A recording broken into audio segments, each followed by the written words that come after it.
Welcome back to Cinder Valley Talk. Our show is Artists and Authors Show. And by the way, we're going to have shows all day long. Business shows, real estate shows, sports shows, all kinds of shows. So keep watching all day long. My favorite shows is this one. Artists, authors, musicians, creative people come on this show, and we learn a lot of stuff. By the way, we're here because of COVID. We learned how to survive through COVID. We thought we were going to go out of business, but we didn't, because somebody said, you guys got to learn Zoom, and we're still learning it, in fact. But because of COVID, we're able to talk to people all over the world, all over the country, who are authors. Our guest is Fabrico. Welcome, Fabrico. Where are you located, by the way?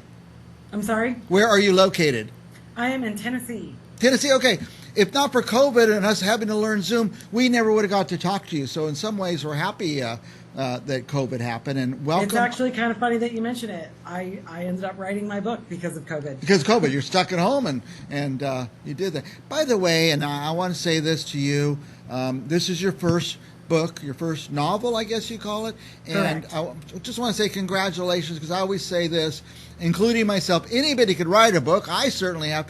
Few people could finish a book, which I have not, but you did, so congratulations on that. Thank you. Now, your book is seems timely and seems to be a book that would have an appeal to a lot of people who've had experiences. Now, this is a fiction. It's not particularly a true story, but somewhat based on a true story. Tell us a little bit about it. Yeah, so it's a coming-of-age women's fiction that is based on a true story about a young girl named Laura. And the reader kind of gets to take a peek into Laura's childhood trauma and kind of how she overcomes that trauma, how it affects her through her middle school and high school years and into dating and marriage, and just, how she grows through her life. Kind of knowing, what happened to her as a young girl. Yeah. Interesting that this type of trauma inflicted on many young girls, you're going to touch it on not what happens now, but how it continues to affect that person all the way through junior high, through high school, through dating, and through marriage.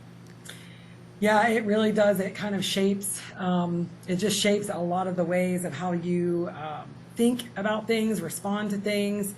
Intimacy is obviously very difficult in adult life.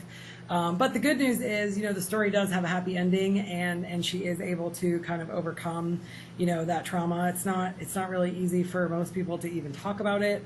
That's why there's so many stories out there and so many people who can relate, because they have similar stories and similar situations, and they never really, told anyone or did anything, about it. Especially this story kind of takes place in the 90s. So in the 80s and 90s especially, it wasn't something that you really talked about. Right. Now, who's your target? Is this a young adult book, a book for anyone?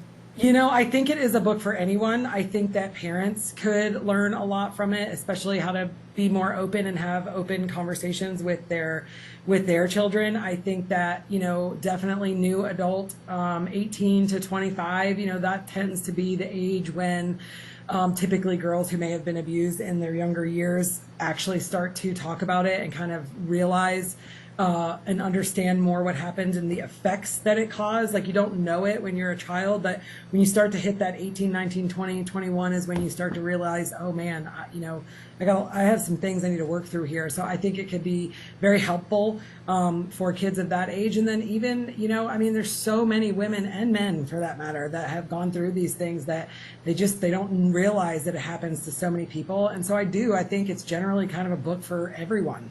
Right. So it might serve to help some people understand that they're not alone out there. This wasn't just something that just happened to them, but it happens to a lot of people. Yeah, and it is traumatic, and I think the key point is that you can definitely get through it and come out the other side, for sure. Even though it feels like you may not be able to, there is always light at the end of the tunnel, for sure. Now, you've written stuff before, but this is your first book. And you completed it. I'm very proud of that. Yeah, so it was my first novel. I actually wrote it in 2018 for my husband to give it to him as a gift for Christmas. And then when COVID happened, I thought, I did all this work. I wrote 88,000 words. Wow. I called it a book, and I'm going to, maybe see what I can do with it. So I rewrote it. reorganized it, cut a bunch of chapters, added in some new chapters. I ended up whittling it down to about 68,000 words. Wow. And decided to publish it after, several editors had looked at it. And, I myself, of course, had made several changes. And it's scary. It doesn't matter what the topic is. I think all authors, their first book can agree that, even up to the night before, I was like, oh my God, am I really going to do this? I'm going to put this out there for the world to read. Yeah. And then it happened, and there was no taking it back after that. So once it's out there, it's out there, awesome. isn't it? Yeah. Now, people could find more about the book and you, I guess, at your website, srfabrico.com. Correct. And what will they find there? Can they order the book there, or is there another place to get it? They can find links of where to order it. The Secrets We Conceal, my novel, is available pretty much anywhere online that books are sold. Right. And there are several links. You can really just Google the title, The Secrets We Conceal. The Secrets We Conceal. And now, pop up with several different options. Yeah, I'll tell you why I go to Amazon, because I just know how to do it. I'm not a young person that knows all these web tricks, but I click on Amazon. You could get it on Amazon. You can absolutely get it on Amazon. Yeah. Yes. I click, I'm at Amazon Prime, I click, the next thing you know, the book's here. Boom, I done. didn't pay any It's shipping there in 2 charges, days. and it's there. But you have some other links maybe on your website where they could get it. What if people want to ask you questions? Are you available for that?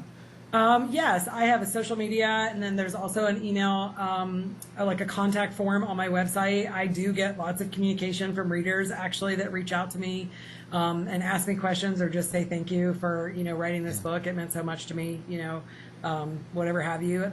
My other books are on the website as well. Yeah, and I talk to authors all the time. I interview them all the time, and I love to talk to them about process. And sometime I might like to talk to you about that. I mean, do you sit down, you wrote it straight through, or did you develop characters, or did you sketch out the chapters? So ironically, for this first novel, I wasn't really sitting down with the purpose of writing a book per se. I was kind of telling a story to my husband. And so I didn't even really think about it. I literally just sat down and started typing and kind of told the story. There wasn't really any rhyme or reason to it. And it just kind of came out. Then when I decided to publish it is when I started reworking it and, like I said, moving chapters around, deleting certain things. I fictionalized a lot of it after that point. Yeah. It's interesting, though, because I am in the process of writing a third novel, and now it's like all this pressure, like, oh my goodness, I'm writing a book, and it has to be so good, and it has to be all this, that, and the other. And I have just decided, I need to just write. I just need to do what I did before. I just need to get the words out and then start with that and work from there.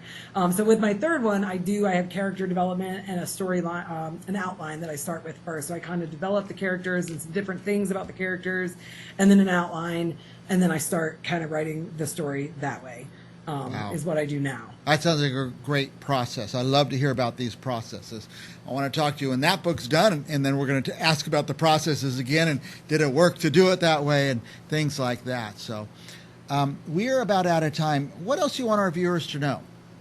So, well, I think I took a little break from writing novels, just mainly because I was kind of going through that headspace of, oh God, how do I do this? The first one was, I don't want to say easy, but it was kind of easy because I didn't think I was writing a book. Yeah. So I actually was a coach for 20 years, and I started writing some sports journals for athletes, which I think is pretty cool. So I took a little break from writing novels to do that. And then in about, October 25th, so just over a week away, I am releasing a women's journal called My Firefly Journal, which actually kind of coincides with the Secrets We Conceal. And it's just about empowering women to, be intentional about their gratitude and their positivity and finding time for themselves and always working to let their light shine no matter what is going on. So I'm really excited about that one.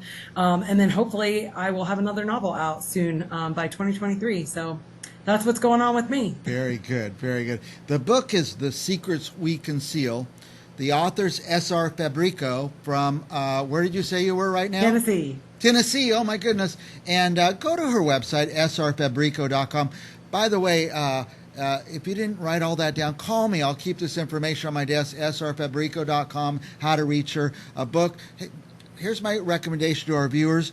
Go and buy 10 copies of this. Give them out at Christmas time. That's would be a great gift to give. Thank you so much, S.R. Fabrico, and we'll have you back soon. Thank you. Thank you so much. You have a wonderful day. All right, we'll be back with more on Central Valley Talk right after this.